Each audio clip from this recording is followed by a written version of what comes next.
राधे राधे दोस्तों। आज जो कहानी मैं आपको सुनाने वाली हूँ, ये कहानी आपकी जिंदगी बदलने की हिम्मत रखती है। बस इस कहानी को आपको ध्यान से और लास्ट तक सुनना होगा। तो चलिए दोस्तों, कहानी शुरू करते हैं। एक बार एक हिरन जंगल में पानी की तलाश में घूम रही थी। उसको बहुत तेज प्यास लगी थी, इसलिए वह इधर उधर पानी की तलाश में भटक रही थी। वह पानी की तलाश में काफी देर तक भटकती रही, लेकिन उसे कहीं पर भी पानी नहीं मिला। थोड़ी देर और जंगल में इधर उधर भटकने के बाद वह एक पेड़ के नीचे बैठ जाती है। इतने में उसे नदी के बहने की आवाज सुनाई देती है।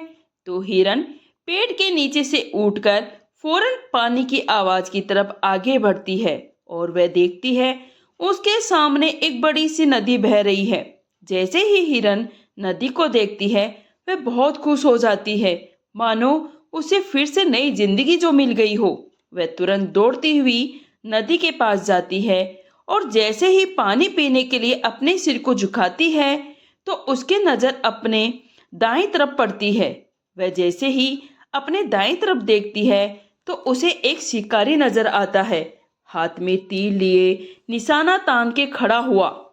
फिर जैसे ही हिरन की नजर अपने बाएं साइड में पड़ती है, तो उसे झाड़ियों के पीछे एक बड़ा सा शेर नजर आता है। अब हिरन पानी वानी सब भूल जाती है।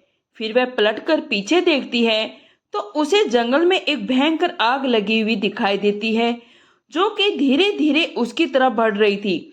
अब हिरन जाए भी तो कहाँ जाए। बेचारी हिरन साइड में देख रही है, तो शिकारी नजर आ रहा है जो निशाना तान के खड़ा था, और दाईं तरफ देख रही थी तो शेर खड़ा नजर आ रहा था। और सामने गहरी लंबी चौड़ी नदी अपने तेज वेग में बह रही थी और पीछे आग लगी हुई थी।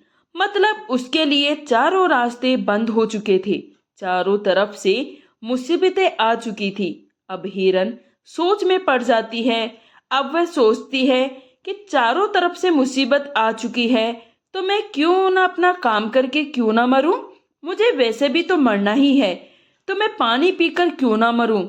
वह हिरन अपना पानी पीने में लग जाती है, लेकिन थोड़ी देर बाद जैसे ही हिरन पानी पी रही थी, उतने में ऊपर से काले बादल छा जाते हैं।